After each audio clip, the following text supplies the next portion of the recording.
অবিলম্বে উত্থাপিত আকারে অবিলম্বে বিবেচনা করা হোক। আবার বলেন, অবিলম্বে বিবেচনার জন্য আবার উত্থাপন করুন। হ্যাঁ, আমি মোহাম্মদ নুরুল হক, প্রবাসী কল্যাণ ও বৈদেশিক কর্মসংস্থান মন্ত্রণালয়ের প্রতিমন্ত্রী। বৈদেশিক কর্মসংস্থান ও অভিবাসী আইন 2013 অধিকতর সংশোধনকল্পে আনিত বিলটি মহান জাতীয় বৈদেশিক কর্মসংস্থান ও অভিবাসী সংশোধন বিল 2026 অবিলম্বে উত্থাপিত আকারে অবিলম্বে বিবেচনা করা হোক।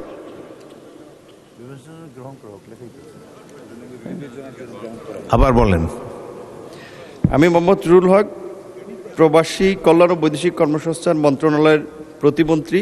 বৈদেশিক কর্মসংস্থান ও অভিবাসী আইন 2013 অধিকতর সংশোধনকল্পে আনিত বিলটি বৈদেশিক কর্মসংস্থান ও অভিবাসী আইন সংশোধন বিল 2026 উত্থাপিত আকারে বিবেচনা করা হোক।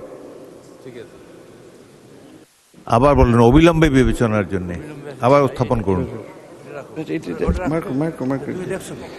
হ্যাঁ, আমি মোহাম্মদ নুরুল হক, প্রবাসী কল্যাণ ও বৈদেশিক কর্মসংস্থান মন্ত্রণালয়ের প্রতিমন্ত্রী। বৈদেশিক কর্মসংস্থান ও অভিবাসী আইন 2013 অধিকতর সংশোধনকল্পে আনিত বিলটি বৈদেশিক কর্মসংস্থান ও অভিবাসী সংশোধন বিল 2026 অবিলম্বে উত্থাপিত আকারে বিবেচনা করা হোক।